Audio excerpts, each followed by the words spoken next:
Bienvenidos a todos los aficionados de las películas y las series. Con la serie de vídeos sobre directores y sus trayectorias a mis espaldas, creía que ya era hora de hablar de uno español. Un director que revitalizó el panorama cinematográfico en nuestro país y que comenzó a entenderlo como una industria. Nacido en Santiago de Chile en el año 1972, Alejandro Amenábar es uno de los autores más polifacéticos y difíciles de definir del cine español. Su obra es tan diversa y cuenta con tantas películas que superficialmente no se asemejaría la una con la otra, que pensaríamos que el director no parece decantarse definitivamente por un estilo.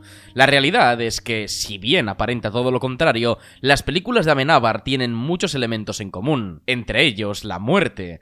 Ha reflexionado acerca de ella en tantos sentidos que resulta imposible no verla presente en cada una de sus películas, revoloteando como un espíritu flotante y como el motor de todas sus trágicas historias. ¿Cómo entiende Amenábar la vida y la muerte? ¿Cuáles son las claves que esconden sus temáticas?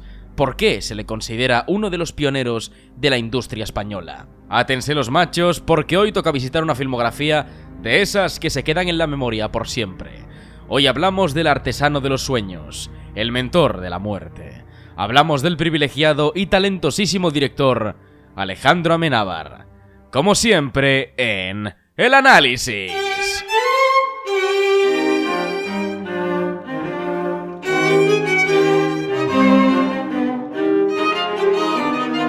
Amenábar nació en Chile, y si bien su familia procede de Sudamérica, él ya vivía en Madrid cuando tenía apenas un año. Desde pequeño mostró un gran interés por los relatos y las novelas juveniles. No tardó en darse cuenta de que el mecanismo que mejor le permitiría capturar esos relatos y transmitirlos a los demás sería a través de una cámara. Y así comenzó, capturando su vida en su joven adultez, después de haber trabajado como jardinero y reponedor y ahorrar para hacerse con una. Con tan solo 20 años comenzó a hacer una serie de cortos que inspirarían sus primeras obras. Aupado por el legendario director José Luis Cuerda, quien vio y comprendió el talento de un jovencísimo Alejandro, se sumó a la producción de su ópera prima, Tesis. Si bien en España se había intentado introducir el thriller, bebiendo de directores británicos, entre ellos Alfred Hitchcock, no se había llegado a realizar una película exitosa en audiencia y calidad a la altura de los modernos thrillers policíacos o psicológicos que arrasaban en Estados Unidos, como precisamente los de David Fincher. En este sentido, con unos recursos limitados y utilizando la Universidad Complutense de Madrid como localización núcleo, Amenábar filmó Tesis, una película que arrasó en la cartelera y que demostró que la visión de un autor joven, fresca y más modernizada era necesaria en la industria española, que se había quedado anclada en un estilo arraigado en el destape y el cine demasiado centrado en la cultura de la posguerra y la transición política del país. Me llamo Ángela y me van a matar. Así arrancaba Tesis, que como bien indica su título, se trata de una tesis sobre el morbo mediático, la violencia inherente a la vida y a la muerte, y las inquietudes propias de la curiosidad y adicción por lo insólito del ser humano. A través de una minitrama protagonizada por una estudiante de audiovisuales que se halla realizando su tesis doctoral acerca del retrato de la violencia en el audiovisual, nos sumergimos en una reflexión acerca de la obsesión de captar lo imposible, la perversión como espectáculo y los límites del impacto. Estremecedora como pocas y con un inmisericorde final que marcó a toda una generación, aupó a Amenábar como un director a tener en cuenta y demostró que el cine español necesitaba renovarse, y esta sangre nueva era la respuesta. Tras arrasar en los Goya y ganarse una reputación internacional más que merecida, Amenábar no esperó y estrenó solo un año después Abre los ojos. Si bien Tesis recordaba a todos los despiertos thrillers de Fincher o Michael Powell, siendo Hitchcock su obvia inspiración, Abre los ojos fue otra cosa muy diferente. Tanto en estilo como en contenido, muchos compararon a la segunda obra de Amenábar con las maravillas técnicas y oníricas que llevaba haciendo David Lynch desde el éxito del Hombre Elefante. Con secuencias y montajes que entrelazaban realidad y sueños, incidiendo en el sentimentalismo irracional y la subjetividad visual, conseguía transmitir a la perfección la sensación de la vigilia. El argumento era muy simple. Un joven César, rico y seductor, sufre un accidente provocado por una antigua amante y su rostro queda completamente destrozado, lo que le lleva a sufrir un tormento constante y le cambia la vida de arriba a abajo. La cinta reflexiona sobre el paso del tiempo, la fragilidad de la belleza y la futilidad de las apariencias. Como la propia Tesis, su desenlace es absolutamente impredecible, y resolverlo tomará un mínimo de ejercicio de comprensión al espectador, hecho que mantendrá en el resto de su filmografía.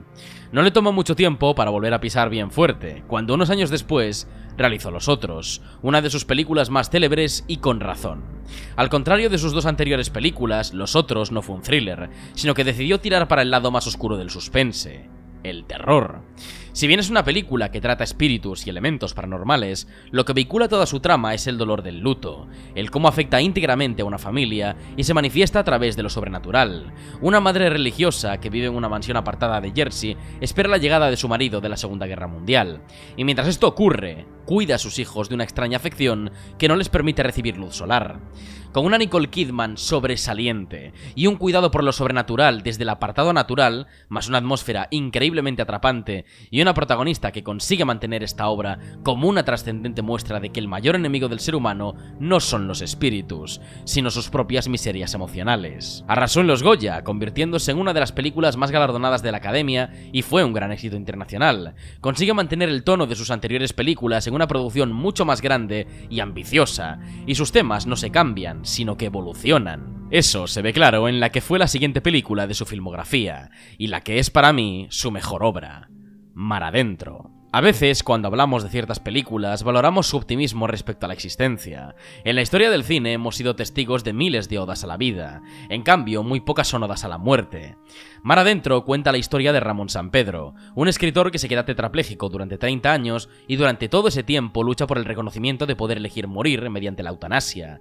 Usualmente veríamos la muerte con unos ojos muy diferentes, como un final que nunca queremos que llegue, pero según envejecemos entendemos que todos nuestros actos y experiencias nos han llevado a valorar el sentido de nuestra existencia, y por lo tanto, también el final. El humanismo y carga simbólica que conduce este relato sobre el estoicismo, la calidad de la vida y el conflicto moral sobre los derechos que cada ser humano regenta, consigue elaborar un relato sublime. Nos enseña que la misericordia también puede estar presente en arrebatar una vida, pero lo que deberíamos preguntarnos realmente es ¿cuándo una vida puede dejar de serlo y pasa a convertirse en un tormento? Mar Adentro no es una apología a la eutanasia en sí misma, sino una oda a la vida y a la muerte por igual, un ejercicio de comprensión personal que va más allá de los extremos y las dicotomías. Con unas actuaciones sobresalientes, sobre todo de Luis Tosar y Belén Rueda, más una fotografía soberbia de Aguirre Sarobe, esta película nos transporta a un escenario lleno de vida, luminoso y hermoso, que parece un purgatorio precedente al abrazo de la muerte, un abrazo que aun a pesar de lo contradictorio que pueda sonar, está lleno de vida. Esta película fue oscarizada y Amenábar pasó a formar parte del selecto grupo de españoles que recibieron una estatuilla de la Academia. Unos años después de su superéxito, Amenábar estrenaba la última película de la que hablaré en este análisis, y es una de sus cintas más subestimadas e interesantes, Ágora. Si hay algo que compartan todas las películas de Amenábar, es su exacerbado humanismo. Es un director que no esconde lo que le maravilla al ser humano como especie, sus logros y evolución hasta la actualidad, así como las bases científicas e intelectuales que asentaron las bases que nos rigen en la actualidad. Es por eso que Ágora resulta tan relevante en su filmografía, porque consigue condensar ese humanismo a través de una protagonista que se halla enamorada de los logros de la humanidad y del conocimiento. La película retrata la historia de Hipatia, una profesora de Alejandría que ante la nueva hegemonía del cristianismo asiste aterrorizada ante la destrucción del conocimiento alcanzado por el mundo antiguo, dejando atrás no más que cenizas. La lucha de Hipatia es pasional, tanto la vocacional como la romántica, ya que tiene un vínculo especial con un esclavo que le sirve como ayudante en sus clases. Es un drama histórico que Amenábar aprovecha para hacer una crítica al fanatismo religioso, al ascenso del dogmatismo en la Edad Antigua y el destrudo freudiano, que acaba arrasando la sabiduría, el pensamiento crítico y la libertad de pensamiento. Esta lucha del conocimiento contra el fanatismo se ve representada en Hipatia, quien, alzándose como una luchadora por la ciencia y el arte ante un mundo patriarcal y dogmático, no suelta nunca la esperanza de poder salvar esas preciadas enseñanzas. Es una de las películas más políticas de Amenábar, sin contar Mientras dure la guerra, y aún así consigue revestirla de romance, idealismo y pragmatismo. Como no es novedad, su secuencia final resulta en un clímax fantástico y escandalosamente inclemente, y que siempre está a la altura en las películas de Amenábar. Una carta de amor al ser humano, aun a pesar de su crudeza. Ágora es la demostración, después de tantas películas, que a pesar del género y la forma, todas las películas de Amenábar comparten algo. Desde el morbo de lo insólito, hasta la fragilidad de la belleza, pasando por la no aceptación del luto, el escape a la vida y la pasión por el conocimiento, todas comparten su enorme curiosidad por el ser humano y la muerte. Nos muestra cómo la Dama Negra nos toma en sus brazos, ya sea por clemencia, superación o aceptación.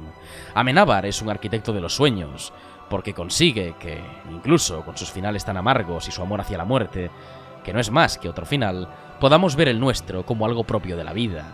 La vida es parte de la muerte, tal y como la muerte es parte de la vida. Al final, todo perdura, porque hemos sido parte de este mundo, y todo quedará grabado en una cinta snuff, en un corazón marchitado, en el amor de una mujer, en nuestra luz y en los conocimientos que hemos transmitido a los demás. La muerte es otro estadio, porque el legado es lo que nos convierte en inmortales.